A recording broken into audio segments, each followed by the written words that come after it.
Do you ever feel like you're stuck in a loop of procrastination, waiting for the perfect time to start, or watching your goals slip away while you mindlessly scroll through your phone? What if I told you there's a way to break free and start taking action right now? We all deal with varying levels of procrastination, but it becomes a problem when it starts to sabotage your self-esteem and mental health. I'm going to show you why it happens, what's really holding you back, and how you can flip the switch to start doing more of the things that matter to you.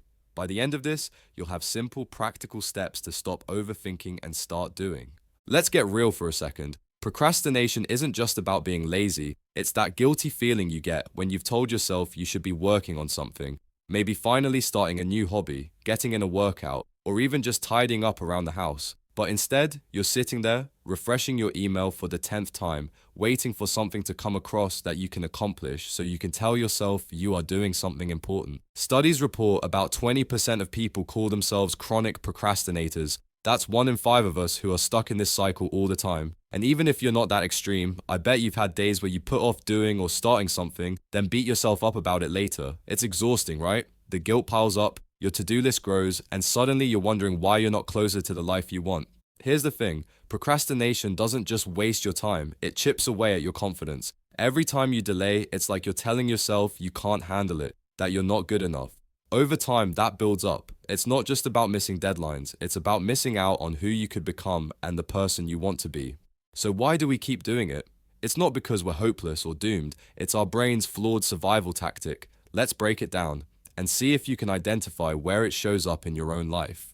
First up, fear. Imagine you've got this dream. You want to start a side hustle, like selling products online. You've got ideas, maybe even sketched out a plan, but every time you think about tackling that first product, your stomach twists. What if people laugh when they find out what I'm selling? What if no one buys it? That fear of failure can freeze you in place. Our brains are designed to keep us alive and safe, and that's exactly what it's doing here by saying, if I don't start, I can't fail. But you never feel 100% ready. Sound familiar? Next, there's perfectionism. This goes hand in hand with fear, but deserves its own breakdown.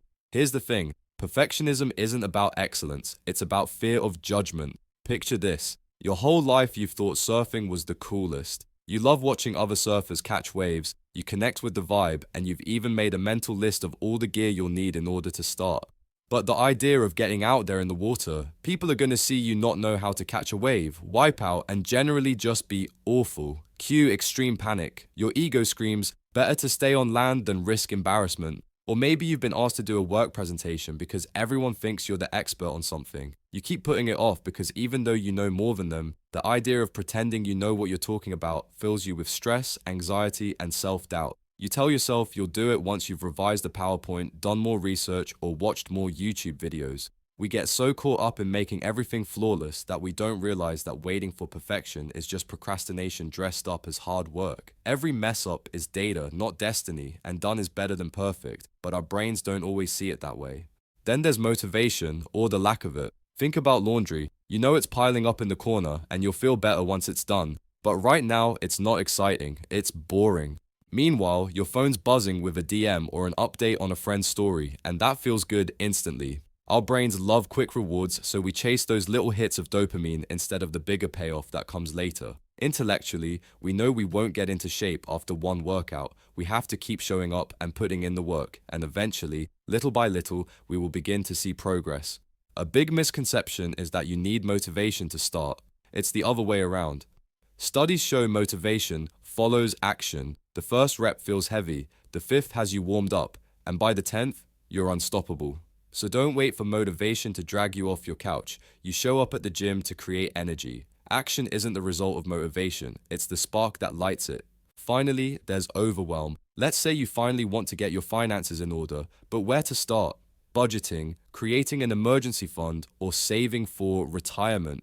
Overwhelm creeps in when you glance at your bank balance, shuffle unopened bills, or go shopping, and suddenly your chest tightens, your mind races, and you slam the mental door shut. I'll deal with this later, you tell yourself. But later becomes weeks, months, even years. Your brain shuts down because it doesn't know where to start, so you don't start at all. It's like staring at a giant mountain and thinking, I can't climb that, instead of just taking one step up the trail. These barriers, fear, perfectionism, low motivation, overwhelm, they're sneaky. They team up to keep you stuck, and the longer you stay there, the harder it is to break out. But here's the good news. You can beat procrastination. It's not about being superhuman, it's about understanding what's tripping you up and finding small ways to push past it. How does this look in real life? Take fear, for example. What if you told yourself it's okay to mess up? Imagine starting that side hustle and posting one product, just one. It doesn't sell. So what? You try again. The world doesn't end. With perfectionism, what if you set a timer for 15 minutes and said, I'll finish this email, good or not? It won't be perfect, but it'll be done. For motivation, what if you paired that laundry with your favorite podcast? Suddenly, it's not so bad. And overwhelm?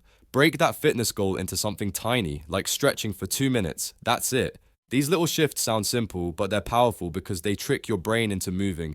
You're not fighting it head on, you're sneaking around the barriers. And once you start, something crazy happens. Momentum kicks in. That's where the real magic is, and it's what we're building up to next. Now, let's hit the turning point. The moment where procrastination loses its grip and action takes over. I want to tell you about someone named Alex. Alex was like a lot of us, full of dreams but stuck in neutral. He wanted to write a book, something he'd talked about for years. He'd sit down, open his laptop, and nothing. He'd stare at the blank page, feel that familiar dread, and close it to watch Netflix instead. Fear of sucking at it, perfectionism, overwhelm, it was all there. Sound like anyone you know? One day, Alex hit a breaking point. He was scrolling through his phone, seeing people post about their own projects, and he thought, why not me? He didn't have some big epiphany or a burst of willpower. He just decided to try something small. He set a timer for 5 minutes and told himself, I'll write whatever comes out, no pressure. 5 minutes. That's it. The first day, he wrote 2 messy sentences. Not great, but he did it. The next day, he went for 5 minutes again, 3 sentences this time. By the end of the week, those 5 minutes stretched to 10 without him even noticing. A month later, he had a rough chapter. Within a year, Alex finished his book. Not a bestseller, but a real finished book he could hold in his hands. All because he stopped waiting for the right moment and started with 5 stupid minutes. Here's the key. That first step wasn't about writing a masterpiece. It was about proving to himself he could act. Once he did, the barriers started crumbling. Fear faded because he saw he wouldn't die from a bad sentence. Perfectionism loosened up because he realized messy progress was still progress. Motivation grew because he felt good finishing something. And overwhelm, it vanished when he focused on one tiny piece at a time. That's the climax. Action beats procrastination, not with a huge leap, but with a single tiny step. It's not dramatic. It's not a movie montage. It's just you, making one small decision to move and watching the rest fall into place. Don't believe me? Let's tie it all together next. Procrastination is a beast, no doubt. It's fueled by fear, perfectionism, low motivation, and that overwhelming feeling of, I can't even start. But you don't have to slay it in one big fight. You chip away at it, one small action at a time. That's true growth, not by waiting for motivation or the perfect plan, but by doing something, anything, right now. Think about Alex. He didn't write a book overnight. He started with 5 minutes and built from there. You can do the same. Want to get fit? Put on your shoes and walk around the block. Want to declutter? Choose one item to donate. What's one thing you can do, no matter how small, that will get you closer to your goal? It's not about the size of the step, it's about taking it. Every time you do, you're telling your brain, I've got this. And that confidence muscle grows so that next time, it's a tiny bit easier because you know what to expect. Here's what to take away. Identify what's holding you back. Is it fear? Tell yourself it's okay to mess up. Perfectionism? Aim for good enough instead of flawless. No motivation? Make it fun or pair it with something you like. Overwhelmed?